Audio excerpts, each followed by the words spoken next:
تو جہنم کا سب سے بدترین اور بڑا عذاب کیا ہوگا، اور پھر وہ کس کو دیا جائے گا؟ ہلکا تو یہ سمجھ لیا، اب سب سے آخری درجے کا بڑا عذاب تو وہ ہے، آقا فرماتے ہیں جس کو کسی کان نے نہیں سنا، جس کو کسی آنکھ نے نہیں دیکھا، دماغ میں اس کا تصور بھی نہیں آ سکتا۔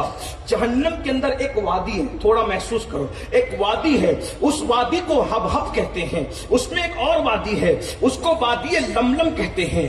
جب جہنم ٹھنڈی پڑنے لگتی ہے تو سوئی کے ناکے کے برابر اس وادی کو کھول دیا جاتا ہے تو پوری جہنم بھڑکنے لگتی ہے۔ وہ اتنی خطرناک وادی حبحب اور لملم کہ جہنم بھی ایک دن میں 36 مرتبہ اس وادی سے پناہ مانگتا ہے۔ آقا فرماتے اس میں بختی اونٹوں کی طرح بچھو ہے، ایک ایک بچھو کی لمبائی 70 سال کا فاصلہ ہے۔ وہ کسی کو ڈنک مارے تو 1000 سال تک کے زہر اس کے وجود میں گھومتا رہے، ہڈیوں کو چکنا چور کر دے۔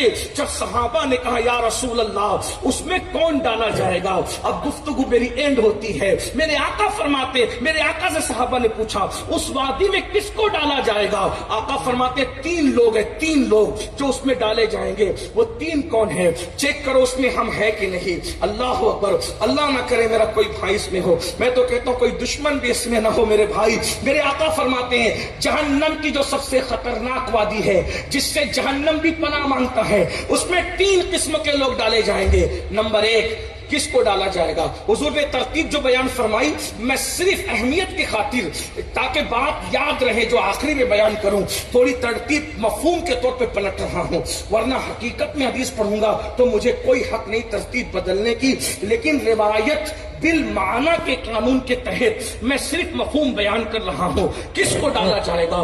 تو پہلے نمبر پر جو حرام لقمہ کھایا کرتا تھا، حرام لقمہ کھانے والے کو، اس میں جس میں سب سے سخت عذاب حرام کھانے والا۔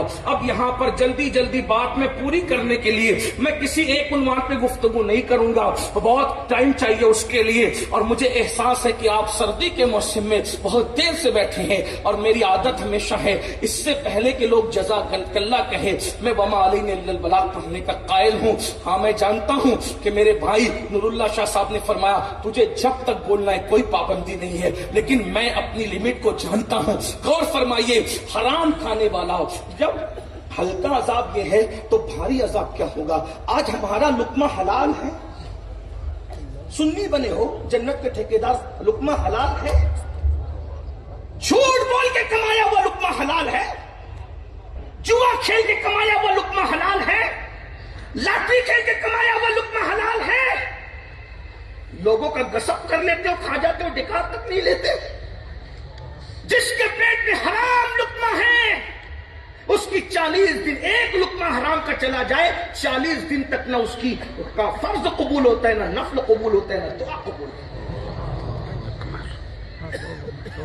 لوگ کہتے ہیں آج ولی نظر نہیں آتے، ہاتھ میں تسبیح سب کے ہے، بغل میں مصلی سب کے ہے، زبان پہ قرآن سب کے ہیں، تہجد بھی پڑھ رہے ہیں، ذکر ہاں ہو کی آوازیں بھی آ رہی ہے، پھر ولی کیوں نہیں؟ اور میرے بھائیوں صرف ذکر سے اور تسبیح مصلی سے کوئی ولی نہیں بنتا جب تک کہ پیٹ میں حلال نہ آ جائے۔ چیک کرو نا حلال کتنا ہے۔ لوگ آج تو مسجد مدرسے کا بھی کھا جاتے ہیں، بیواؤں کا بھی کھا جاتے ہیں، لوگ تو آج تو ٹور کے نام پہ حج و عمرہ کا پیسہ بھی۔ کیا بے باک قوم ہے یہ؟ سوچو تو صحیح۔ ایک واقعہ مجھے یہاں یاد آیا، بابا فرید الدین گنج شکر، ہمارے آقا نعمت، ولایت کی دنیا میں سلسلہ چشتیہ میں بابا فرید جیسا کوئی نہیں، جو محبوب الہی کا بھی مخدوم ہو اور مخدوم کلیر کا بھی مخدوم۔ محبوب الہی کہتے میرے مرشد نے مجھے مرید کرنے سے پہلے جو شرطیں لگائی تھی اس میں سے ایک شرط یہ بھی تھی کہ بیٹا کبھی کسی سے قرضہ مت لینا تو میں تجھے چشتی سلسلے میں مرید کروں۔ اب بتائیے، قرضہ لینے سے منع کیا، کمال تقوی، ناجائز حرام نہیں ہے، کمال تقوی ہے۔ یہاں تو لے لے کر کے کھا کے ہڑپ کر کے بھول کے دادا گیری کرتے، گنڈا کس کا دیا جو تمہارا دے۔ آپ کو پتا ہے ہنسنے کی بات نہیں، ایک جنازہ آیا، اللہ کے رسول نے جنازے کے قریب گئے نماز پڑھانے کے لیے، پھر پیچھے ہٹے۔ اس روایت کو فتاوی رضویہ میں امام اہل سنت نے بھی نقل کیا، کنز الاموال میں بھی موجود ہے۔ امام